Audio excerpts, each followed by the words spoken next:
বন্ধু আজকে আলোচনা করব পলিটিক্যাল সায়েন্সের থেকে অর্থাৎ প্রধানমন্ত্রী ও মন্ত্রিসভার টোটাল যে বিষয়টা রয়েছে এবং কত নম্বর ধারায় প্রধানমন্ত্রী থাকেন, প্রধানমন্ত্রীর ক্ষমতা, ঠিক আছে, এবং প্রথম প্রধানমন্ত্রী কে হন, ঠিক আছে, এই সমস্ত বিষয় থাকবে। এবং সবচেয়ে বেশিবারের জন্য প্রধানমন্ত্রী কে হন এবং এর পাশাপাশি এর আগের ভিডিওতে আমরা করেছিলাম উপরাষ্ট্রপতি, রাষ্ট্রপতির ক্ষমতা, অর্ডিন্যান্স জারি, ঠিক আছে, সমস্ত কিছু আলোচনা, এমার্জেন্সি পিরিয়ড, সব কিছু। তো আজকে আলোচনা করবো মন্ত্রিসভা মন্ত্রিপরিষদ নিয়ে। তো অবশ্যই যারা নতুন দর্শক আছে তাদেরকে অবশ্যই বলবো তোমরা পারলে এই চ্যানেলের প্লেলিস্টে যে ভিডিওগুলো আছে সেগুলোকে দেখে নাও। তোমাদের স্টেপ বাই স্টেপ যেহেতু করাচ্ছি তোমাদের সুবিধা হবে। তো চলো সময় নষ্ট না করে আজকে আলোচনা শুরু করে দিই। তো প্রথমে দেখতে পাচ্ছ তোমরা এখানে প্রধানমন্ত্রী বলেছে যে ইংল্যান্ড থেকে প্রথমে এই ধারণাটা এসছে। এই প্রধানমন্ত্রীর যে ধারণাটা সেটা প্রথমে ইংল্যান্ড থেকে নেওয়া হয়েছে। সংখ্যা অর্থাৎ লোকসভার সংখ্যা গরিষ্ঠ দলের নেতা বা নেত্রী কিন্তু হলেন প্রধানমন্ত্রী। প্রধানমন্ত্রী হিসেবে নিযুক্ত হন 175 নম্বর ধারায়, ঠিক আছে। নেক্সট দেখো যোগ্যতা অর্থাৎ কোয়ালিফিকেশন। অবশ্যই তোমাদের একটুখানি ডেসক্রিপটিভ পড়াচ্ছি, পাশাপাশি শর্ট প্রশ্ন আলোচনা হবে। যেহেতু তোমরা দেখছো বন্ধু প্রতি মুহূর্তে প্রশ্ন প্যাটার্ন চেঞ্জ হচ্ছে, হার্ড হচ্ছে, তাই তোমাদের কিন্তু ডেসক্রিপটিভ একটু পড়াচ্ছি। তোমরা মনোযোগ সহকারে ভিডিওটি শেষ অবধি দেখো, তোমরা নিজেরা বুঝতে পারবে এখান থেকে কতগুলো প্রশ্ন তোমরা কমন পাচ্ছ। তো অবশ্যই দেখো, তো ন্যূনতম বয়স হতে হবে 25 বছর। এই প্রশ্নটা দেয় যে অন্তত প্রধানমন্ত্রীর ন্যূনতম কত বছর বয়স ন্যূনতম হওয়া উচিত প্রধানমন্ত্রী হওয়ার জন্য। তো 25 বছর, ওকে। ভারতীয় নাগরিক হতেই হবে। শিক্ষাগত যোগ্যতা কিছু বলা নেই, তবে পার্লামেন্টের কোনো কক্ষে সদস্য না হলে প্রধানমন্ত্রীকে যে কোনো জায়গা থেকে 6 মাসের মধ্যে নির্বাচন হতে হবে, লোকসভা বা রাজ্যসভা কোনো আসন থেকে, ওকে। কার্যকালীন সীমা বলেছে 5 বছর, ওকে। তো এই জিনিসগুলো আমাদের জেনে রাখা উচিত অবশ্যই। এবার হচ্ছে আমাদের পাওয়ার বা ক্ষমতা। প্রধানমন্ত্রী হলেন প্রকৃত শাসক। 74-1 নম্বর ধারা অনুসারে রাষ্ট্রপতি পরামর্শদাতা হিসাবে যে মন্ত্রী পরিষদ থাকবে তার নেতা হলেন প্রধানমন্ত্রী। প্রধানমন্ত্রী হলেন লোকসভার নেতা। এরকম কিন্তু আসে যে প্রধানমন্ত্রী লোকসভা না রাজ্যসভার নেতা, সেটা কিন্তু অবশ্যই লোকসভা, ঠিক আছে।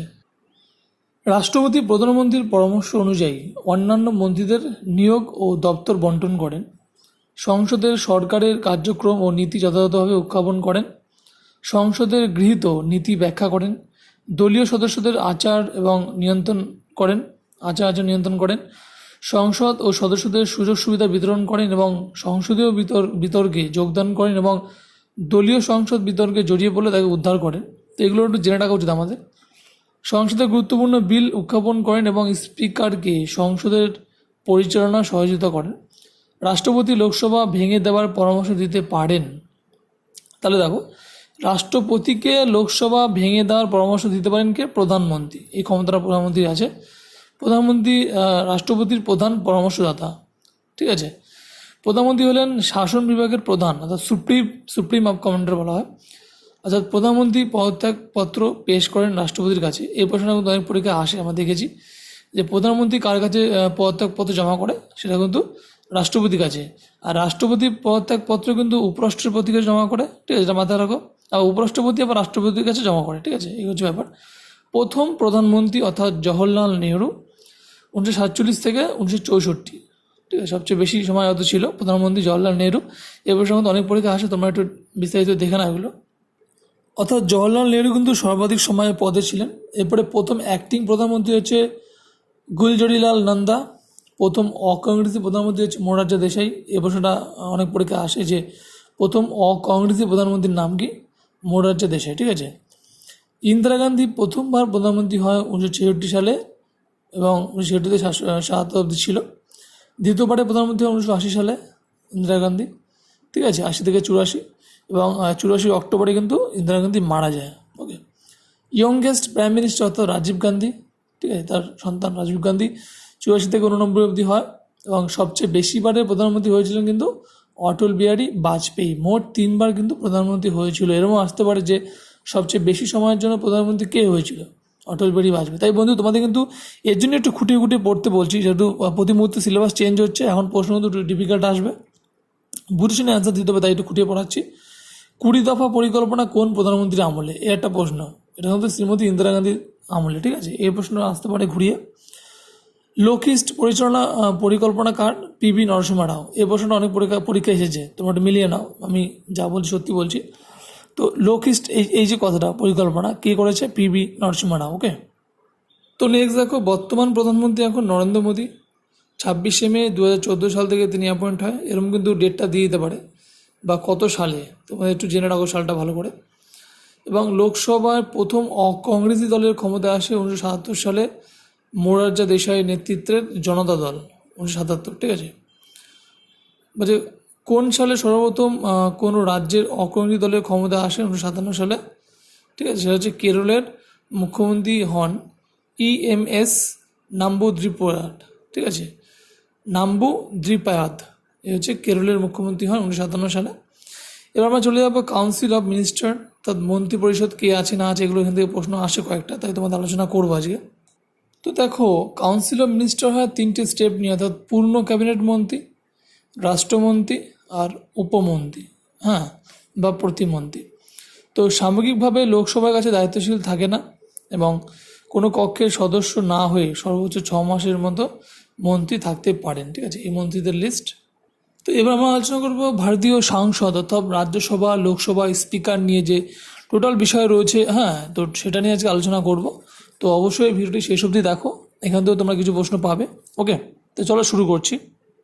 তো দেখো রাজ্যসভা গঠন, অর্থাৎ রাজ্যসভায় অনধিক 250 জন সদস্য নিয়ে কিন্তু রাজ্যসভা গঠিত হয় 80 নম্বর ধারায়। এখান থেকে সাহিত্য, বিজ্ঞান, চারুকলা, সমাজসেবী প্রভৃতি ক্ষেত্র থেকে বিশিষ্ট ব্যক্তিদের নিয়ে টোটাল 12 জনকে কিন্তু প্রধানমন্ত্রী অ্যাপয়েন্ট করে, ঠিক আছে। 12 জন কম সদস্য মনোনীত করতে পারেন এখানে, ঠিক আছে। এবার আমরা চলে যাবো যে রাজ্যসভায় একটি স্থায়ী কক্ষ, একে ভেঙে দেওয়া যায় না।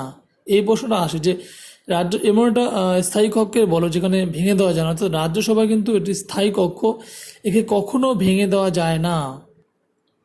দেখো রাজ্যসভায় SC/STদের জন্য কোনো আসন সংরক্ষণ নেই, ন্যূনতম বয়স 30 বছর।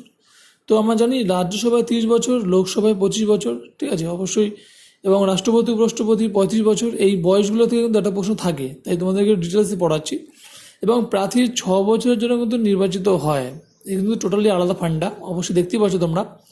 এখানে 6 বছরের জন্য লোকসভা যেমন 5 বছর, ঠিক আছে, অন্যান্য মন্ত্রিসভা বা রাষ্ট্রপতি সব কিন্তু 5 বছর। তো এটা কিন্তু 6 বছরের জন্য, ঠিক আছে, মাথায় রাখতে হবে, রাজ্যসভা 6 বছর। এবং তবে প্রতি 2 বছর অন্তর 3/1 সদস্য অবসর গ্রহণ করেন এবং সে স্তরে নতুন প্রার্থী নির্বাচিত হয়। এই যে প্রশ্নটা, উপরাষ্ট্রপতি রাজ্যসভার সভাপতি বা চেয়ারম্যান, এই প্রশ্নটা WBCS প্রিলিমিনারিতে এই প্রশ্নটা এসেছিল যত সম্ভব, বা PSC ক্লার্কশিপে, এই দুটোর মধ্যে যেখানে এক্সামে এই প্রশ্নটা এসেছিল পুরো স্পষ্ট মনে আছে, আমরা করেছিলাম যে উপরাষ্ট্রপতি রাজ্যসভার সভাপতি বা চেয়ারম্যান, ঠিক আছে, এরকম প্রশ্নটা কিন্তু ঘুরিয়ে দিতে পারে যে রাজ্যসভার চেয়ারম্যান কে, হ্যাঁ, প্রধানমন্ত্রী, রাষ্ট্রপতি, উপরাষ্ট্রপতি, তাই উপরাষ্ট্রপতি এটা মাথায় রাখতে হবে। ওকে, রাজ্যসভার বর্তমান চেয়ারম্যান হচ্ছে ভেঙ্কাইয়া নাইডু, তোমরা জানো যে রাজ্যসভার বর্তমান চেয়ারম্যান ভেঙ্কাইয়া নাইডু, অর্থাৎ উপরাষ্ট্রপতি। একজন সভাপতি থাকবেন, ঠিক আছে, এই হচ্ছে মেন ব্যাপার। তো দেখো বর্তমানে এখন সভাপতিত্ব করেন হচ্ছে জোসেফ কুরিয়েন, ঠিক আছে, তিনি একজন সভাপতি রাজ্যসভার। এবং এখানে তালিকা বলে যে রাজ্যসভার উত্তরপ্রদেশের প্রতিনিধি সংখ্যা সব থেকে বেশি 31 জন, বিহার এবং পশ্চিমবঙ্গ প্রতিনিধির সংখ্যা 16 জন। এরকম প্রশ্ন কিন্তু আসতে পারে যে পশ্চিমবঙ্গের প্রতিনিধির সংখ্যা কত, 16 জন, ঠিক আছে। অরুণাচল প্রদেশ, নাগাল্যান্ড, মণিপুর, মেঘালয়, মিজোরাম, ত্রিপুরা, সিকিম, গোয়া, পুডুচেরি প্রতিনিধির সংখ্যা 1 জন করে। ওকে, এবার কিছু নিয়মাবলী রয়েছে। কার্যবলী দেখো যে রাষ্ট্র কর্তৃক নতুন চাকরি সৃষ্টি করার ক্ষমতা একমাত্র আছে, অর্থাৎ can create all India service, ঠিক আছে। এবং অর্থ বিলের সংক্রান্ত কোনো ক্ষমতা নেই, যেটা লোকসভায় যে ক্ষমতা আছে রাজ্যসভায় কিন্তু সেই ক্ষমতা নেই। ওকে, অর্থাৎ রাজ্যসভায় মন্ত্রিসভাকে নিয়ন্ত্রণ করতে পারে না। তো এরপর আমরা আলোচনা করবো লোকসভা, যাকে বলা হয় হাউস অফ দ্য পিপল। 530টি সিট নিয়ে কিন্তু লোকসভা তৈরি, এর সম্বন্ধে কিছু আলোচনা করব। তবে লোকসভার মোট সদস্য সংখ্যা কত, 550 জন, এরকম আসতে পারে। সর্বোচ্চ সদস্য সংখ্যা হচ্ছে 550 + 2, 552 জন, এবং 2 জন হচ্ছে অ্যাংলো ইন্ডিয়ান। ওকে, এবং কেন্দ্রশাসিত অঞ্চল থেকে 20 জন প্রতিনিধিত্ব করেন, এর জন্য 530 জন, ঠিক আছে, প্লাস 525 + 5, এবং অন্যান্য উপজাতি রয়েছে এখানে 40 জন, সব রকম মিলিয়ে টোটাল 550 জন। ওকে, সংবিধানের 31তম সংশোধনে 1973 সাল অনুসারে লোকসভার অন্যদের সংখ্যা 550 জন নিয়ে কিন্তু গঠিত হয়, কিন্তু বর্তমানে লোকসভার সদস্য সংখ্যা এখন 545 জন। মূল সংবিধানের লোকসভার সদস্য সংখ্যা ছিল 500 জন, ঠিক আছে, এখন কিন্তু 545 জন। ওকে, যোগ্যতা অন্তত 25 বছর হতে হবে, সর্বাধিক কোনো বয়সের সীমা নেই, ন্যূনতম 25 বছর হতেই হবে। কার্যকাল মেয়াদ অর্থাৎ কার্যকালের মেয়াদ হচ্ছে 5 বছর। জাতীয় জরুরি অবস্থা লোকসভার মেয়াদ 1 বছর পর্যন্ত কিন্তু বাড়ানো যেতে পারে, যদি এমার্জেন্সি কোনো প্রবলেম হয় সরকারে তখন কিন্তু 1 বছর সেটা বাড়ানো যেতে পারে। অর্থাৎ এরপরে দেখো, লোকসভায় অধিবেশন আহ্বান স্থগিত রাখতে বা ভেঙে দিতে পারে রাষ্ট্রপতি। ঠিক আছে, এটা বারবার করে বলছি, এই প্রশ্নটা খুব কমন প্রশ্ন যে লোকসভায় কিন্তু অধিবেশন আহ্বান, অধিবেশন ডাকা, স্থগিত, স্টপ রাখা, এগুলো কিন্তু বা ভেঙে দেওয়া, এগুলো কিন্তু রাষ্ট্রপতি করতে পারে, অবশ্যই প্রধানমন্ত্রীর পরামর্শক্রমে সেটা। লোকসভার নেতা হচ্ছে প্রধানমন্ত্রী। ওকে, লোকসভার কাজ পরিচালনা করেন লোকসভার স্পিকার, আর স্পিকারের অনুপস্থিতিতে থাকেন কে? Deputy speaker. ঠিক আছে, আর যদি বলে এখন লোকসভার স্পিকারকে সুমিত্রা মহাজন। ওকে, এটা মাথায় রাখতে হবে, এরকম প্রশ্ন মধ্যে দেয়। এবার আমরা ক্ষমতায় চলে যাবো। অবশ্যই দেখো এখানে কি বলেছে, অর্থাৎ লোকসভার কেন্দ্রীয় আইনসভা কিন্তু নিম্নকক্ষ লোয়ার হাউস এবং রাজ্যসভা হচ্ছে আপার হাউস। লোকসভার সদস্যরা পদত্যাগপত্র জমা করে কোথায়? স্পিকারের কাছে। ঠিক আছে, লোকসভা বা রাজ্যসভা সদস্যরা কোনো কারণ না দেখিয়ে এক নাগাড়ে 60 দিনের বেশি অধিবেশন অনুপস্থিত থাকলে তিনি তার সদস্য পদ কিন্তু হারাবেন। ঠিক আছে, অধিবেশনের মুলতবি বা শুরু অবশ্য বন্ধ থাকাকালীন সেটা কার্যকর হবে না, অন্তর্ভুক্ত হবে না। আজ পর্যন্ত লোকসভা গঠিত হচ্ছে 15 বার, এর মধ্যে 6 বার লোকসভা এবং মেয়াদ 5 বছর পূর্ণ হয়েছে। পঞ্চম লোকসভা মেয়াদ ছিল 5 বছর 10 মাস এবং প্রথম লোকসভা গঠিত হয় জওয়াহরলাল নেহরু 1952 সালে 31শে মে। তো নেক্সট দেখো, স্পিকার অর্থাৎ লোকসভার স্পিকার সম্মানের দিক থেকে তিনি সুপ্রিম কোর্টের প্রধান বিচারপতির সমকক্ষ। যোগ্যতা হচ্ছে লোকসভা সদস্য হতে গেলে যে যোগ্যতা লাগে সেরকমই যোগ্যতা প্রয়োজন স্পিকারের। লোকসভা সদস্যদের দ্বারাই তিনি নির্বাচিত হন। কার্যকাল 5 বছর, লোকসভা ভেঙে গেলেও তিনি তার দায়িত্ব পালন করেন যতক্ষণ না নতুন নির্বাচিত লোকসভা অধিবেশন হচ্ছে। পদচ্যুতি অর্থাৎ 14 দিনের নোটিশ দিয়ে লোকসভা অধিকাংশ সদস্যদের সমর্থনে তিনি পদচ্যুত হন। এই সময় তিনি এই সভা পরিচালনা করতে পারে না। পদচ্যুতির পর তিনি তার অফিস চালাতে পারবেন যতক্ষণ না নতুন স্পিকার দায়িত্ব গ্রহণ করছে। তো এখান থেকে স্পিকার থেকে একটা দুটো প্রশ্ন থাকে, তাই তোমাদের আলোচনা করে দিলাম। স্পিকারের ক্ষমতা কি আছে, যে কোনো বিল অর্থ বিল কিনা তা স্পিকার কিন্তু একমাত্র ঠিক করে দেন। এ ব্যাপারে স্পিকারের সিদ্ধান্ত চূড়ান্ত 110 নম্বর ধারায়। অর্থ বিল লোকসভায় স্পিকার সার্টিফিকেট দেন। ঠিক আছে, স্পিকারের নির্দেশে অনুশাসন সম্পর্কিত কোনো বিষয় বৈধতা প্রশ্ন উঠলে আদালত কিন্তু সেটা পেশ করা যাবে না। পার্লামেন্ট রাষ্ট্রপতির মধ্যে উভয় সংযোগকারী মাধ্যমে কিন্তু হচ্ছে স্পিকার। লোকসভায় কাজ সাময়িকভাবে বন্ধ রাখতে পারেন এবং লোকসভার মোট সদস্যের 10/1 অংশকে বলা হয় কোরাম। যদি কোরাম না হয় তাহলে স্পিকার সভায় কাজ সাময়িকভাবে বন্ধ রাখতে পারেন। পার্লামেন্টের যৌথ অধিবেশন আহ্বান করেন রাষ্ট্রপতি। এটা খুব ইম্পর্টেন্ট প্রশ্ন, যে পার্লামেন্টের যৌথ অধিবেশন কে আহ্বান করেন? অর্থাৎ রাষ্ট্রপতি। যৌথ অধিবেশনে সভাপতিত্ব করেন লোকসভার স্পিকার 108 নম্বর ধারায়। এবং ট্রাই সময় তিনি ভোট দান করে অচল অবস্থা কাটান, অর্থাৎ যদি কোটি থাকে তখন একজনকে ভোট দেওয়া দেয় 21 করে, কিন্তু এই স্পিকার একজনকে জিতিয়ে দেয়। ঠিক আছে, তাই বলেছে এটা ট্রাই।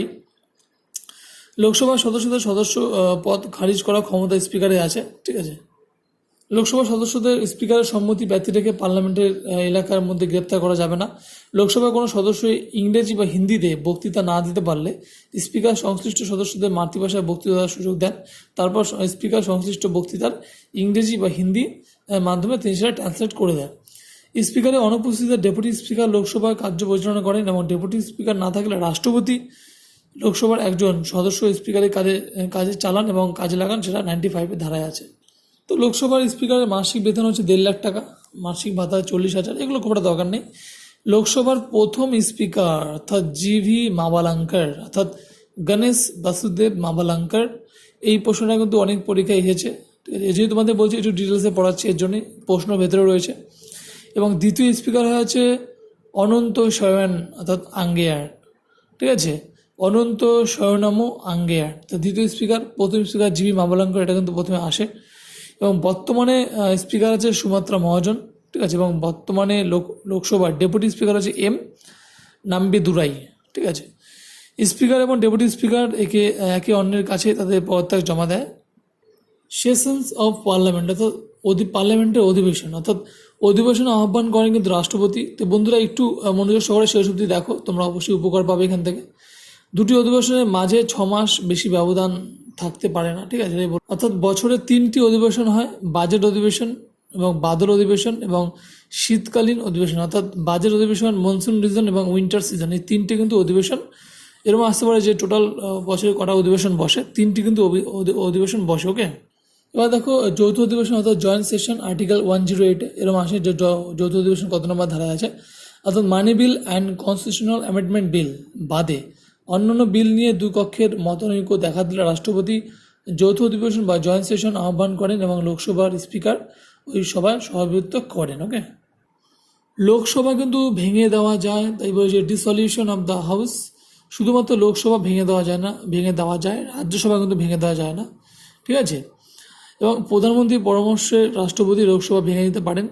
রাজ্যসভায় অসমাপ্ত বিল অর্থাৎ পেন্ডিং বিল কিন্তু লোকসভায় পাশ রয়েছে, এরূপ বিল লোকসভায় ভেঙে গেলে বাতিল বলেই গণ্য হবে।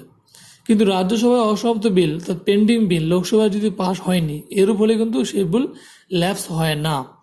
লোকসভায় আসন সংখ্যা উত্তরপ্রদেশে সবচেয়ে বেশি 80টি, মিজোরাম, নাগাল্যান্ড, সিকিম, পুডুচেরি লোকসভা আসন সংখ্যা 1টি করে, এখান থেকে প্রশ্ন আসে। অন্ধ্রপ্রদেশ এবং পশ্চিমবঙ্গে লোকসভা আসন সংখ্যা কটি? 42টি। এটা তো খুব মোস্ট ইম্পর্টেন্ট, যে কোনো ইন্টারভিউতে প্রশ্ন আসতেই পারে যে পশ্চিমবঙ্গের লোকসভা আসন সংখ্যা কটি? 42টি। এবং দিল্লি লোকসভা আসন হচ্ছে 7টি। এবার দেখো কোশ্চেন আওয়ার, এখান থেকে একটা প্রশ্ন থাকে যে উভয় কক্ষের প্রতিটি অধিবেশনের প্রথম ঘন্টা অর্থাৎ 11টা থেকে 12টা এই সময়টা হচ্ছে কোশ্চেন আওয়ার, ঠিক আছে। তাই বলছে এই সময় সদস্যরা প্রশ্ন করেন এবং মন্ত্রীরা উত্তর দেন। 3 প্রকারের প্রশ্ন হয়, ঠিক আছে। Standard question, unstandard question, short notes question. অর্থাৎ একজন সদস্য দিনে একটি মতো প্রশ্ন করতে পারেন, উত্তর দেওয়া মৌখিকভাবে, এটাকে স্ট্যান্ডার্ড কোশ্চেন। আনস্ট্যান্ডার্ড কোশ্চেন হচ্ছে 10 দিনের নোটিশ দিতে হয় এবং লিখিত উত্তর দিতে হয়, ঠিক আছে। নেক্সট হচ্ছে শর্ট নোটিস কোশ্চেন, অর্থাৎ 10 দিনের কম সময় নোটিশ জিজ্ঞাসা করে যাবে এবং তবে প্রশ্নের বিষয়টি জনসাধারণের জন্য আশু প্রয়োজন এবং গুরুত্বপূর্ণ হতে হবে। নেক্সট আসবে 0 আওয়ার্স। 0 আওয়ার্স থেকে প্রতি বছরের দিকে একটা করে প্রশ্ন থাকে। 0 আওয়ার্স মানেটা কি?